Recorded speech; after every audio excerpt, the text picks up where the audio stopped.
Jeanne, bonjour. Bonjour. Dans Capri, que l'on peut qualifier comme étant un court-métrage, vous faites jouer à vos comédiens une scène de séparation. Et pour cette scène de séparation, de couple, c'est comme si vous mettiez à leur disposition une malle avec 25 phrases entendues et réentendues depuis des dizaines d'années, et ils piochent dedans. Ce qui donne lieu à une conversation presque banale, on y reviendra. Mais qu'est-ce qui, a priori, vous intéresse dans cette presque banalité ? En fait, l'idée de ce film est venue en écrivant le scénario d'Anville. C'était la première fois que je m'attaquais vraiment à l'écriture de dialogue pour un film de long métrage. Et je me suis rendu compte, en écrivant, à quel point certaines phrases revenaient sans qu'on les ait invitées. Qu'on était vraiment habité par des clichés de phrases, surtout quand c'est des situations de couple en fait, ou de scènes de ménage ou d'explications. Et chaque fois qu'on mettait nos personnages en face à face dans un café ou dans leur intérieur et qu'on essayait de les faire parler, c'était plus fort que nous. Et j'aimais bien cette idée que, qu'on le veuille ou non, il y a des phrases qu'on répète quand on écrit. Pour le cinéma, c'est pas mal d'en avoir conscience, mais pour justement pouvoir les faire se déplacer, ces clichés. Donc, et puis je trouvais qu'il y avait un côté assez comique, donc j'avais envie de faire une scène drôle, une scène de parodie, mais pas seulement. Que ce soit devant Capri ou devant d'autres films ou courts-films où vous utilisez cette banalité-là, on finit par être pas forcément à l'aise. On finit par ne pas seulement rire, quoi. Ça nous renvoie quand même à cette convention qui fait que, sans le vouloir, on rejoue une petite comédie sociale qui emprisonne, quand même. Oui. Mais en fait, c'est très ambivalent. C'est-à-dire que mon premier réflexe a été comme c'est ridicule, c'est cliché. Et comme c'est drôle. Voilà, on va les tourner en dérision. Bon. Et puis le deuxième réflexe qui arrive juste après, c'est oui, mais c'est un peu trop facile, parce que c'est pas que ça, hein. C'est pas seulement complètement banal ou risible. Ça contient aussi une vérité qui est très forte, qui nous dépasse en fait. Très bien, Monsieur Paul. Oui, parfaitement. À lundi, Monsieur Paul, oui. Monsieur Paul, il porte un chignon et des escarpins. Camille, attends. Je vais t'expliquer, c'est pas ce que tu crois. Tu me prends vraiment pour une conne. Tu crois pas que je l'ai vu, ton petit jeu? Mais Camille, je t'aime. J'ai besoin de toi, je veux pas te perdre. Tu lui dis ça, elle aussi. Ma chérie, tu te fais du mal. De toute façon, vous êtes tous les mêmes. Il n'y a qu'une chose qui vous intéresse. T'es belle quand tu t'énerves. Tu t'es remise à fumer? Je croyais que t'avais arrêté. Il y a quelqu'un d'autre, c'est ça? Comment elle s'appelle, je la connais? Allez, calme-toi. T'es un peu surmenée en ce moment. Mais je suis calme. Je suis parfaitement calme. De cette banalité-là, vous faites usage, y compris dans des récits où vous rapportez des propos qui peuvent être considérés comme étant banals et qui ne le sont pas, et qui deviennent des propos extrêmement touchants, extrêmement profonds. Est-ce que vous pensez que forcément ça dessine une incapacité à communiquer ?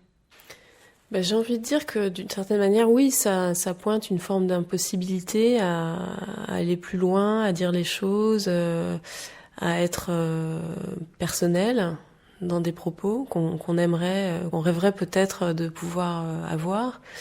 Et en même temps, pour moi, ces phrases sont comme des outils imparfaits. C'est-à-dire qu'on les a, on les utilise, ils sont un peu cassés, ils sont un peu usés. Je sais pas, c'est comme si dans un tiroir, on avait comme ça un vieux, je sais pas, des vieux ustensiles qui marchent plus très bien, etc. Mais en même temps, on sait bien s'en servir, on sait les incliner de telle manière, on a un peu pris le coup de main. Et puis, on les utilise malgré tout parce que on n'a que ça, quoi. Enfin, je sais pas comment dire. C'est peut-être une image un peu bizarre, mais en tout cas, de ma part, il s'agissait pas montrer que le langage est vide ou est creux, même si je pense que l'envie de faire ces textes ou ces films part d'une forme d'angoisse liée à ce langage vide précisément. Mais c'est peut-être une manière d'arriver à effectuer un trajet pour presque arriver à une réappropriation. Oui, j'allais dire une réhabilitation, mais c'est peut-être ça, ouais. Ouais, c'est-à-dire que en fait, il s'agit pas de tout balancer en trouvant que tout ça est vide de sens, mais de partir de cette impression que c'est vide de sens pour en leur donnant un éclairage un peu différent, en les mettant en scène, en les entendant répéter, en travaillant avec des comédiens, de leur trouver un sens peut-être un peu différent, d'arriver à faire rire ou à décaler un peu les choses, et puis au final, en retombant un peu sur nos pieds, à leur retrouver une forme de contenu. Dans le film Valvert, vous suivez la vie quotidienne d'un centre psychiatrique, d'un hôpital psychiatrique à Marseille. Est-ce que cette expérience-là de documentaire vous a appris sur le langage autrement ? Parce que vous filmez des gens en train de parler, mais évidemment, ce langage, il est celui d'hommes et de femmes qui ont un rapport au réel différent que celui des autres. On pourrait résumer ça comme ça. Ça m'a fortement intéressée de voir et d'entendre certains patients, notamment, s'exprimer d'une manière très particulière, parfois complètement inintelligible, en tout cas pour des gens qui arrivent de l'extérieur. J'ai voulu filmer ça aussi à un moment dans le film, montrer en fait des gens qui sont au contact de ces patients depuis des années et qui en fait les comprennent ou arrivent à décrypter en tout cas un petit peu.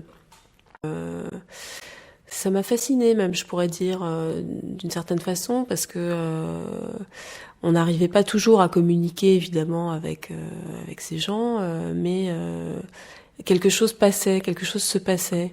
Et le fait de les filmer, pour moi, c'était une façon peut-être d'établir une forme de relation, de dialogue, de capter quelque chose de leur expression que je trouvais très mystérieuse et parfois, oui, assez belle. Enfin, me faisait penser à des choses comme la Oursonnade de Schwitters, par exemple. C'était difficile pour moi de pas y penser et en effet, je faisais un lien ou avec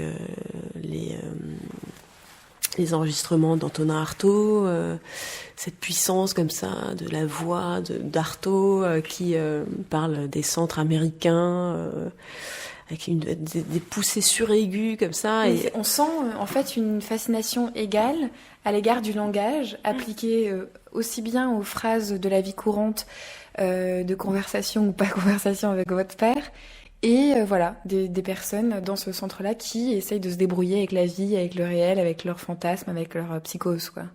Oui, parce que pour moi, en fait, entre la personne qui, dans la vie de tous les jours, utilise des formules comme, enfin oui, on sait plus comment s'habiller, etc., qui sont vraiment intemporelles, et puis des gens qui ont une sorte de sabir,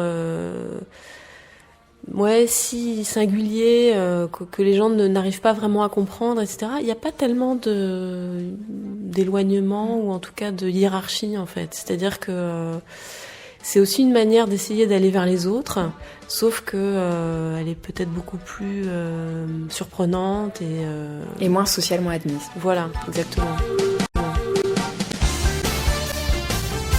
Sur cet accord, je propose qu'on écoute de la musique. Alors, qu'est-ce qu'on pourrait mettre avec ça j'ai pensé à Ténébré du groupe Goblin, qui est la bande-annonce de Ténébré, en fait. Le film de Dario Argento.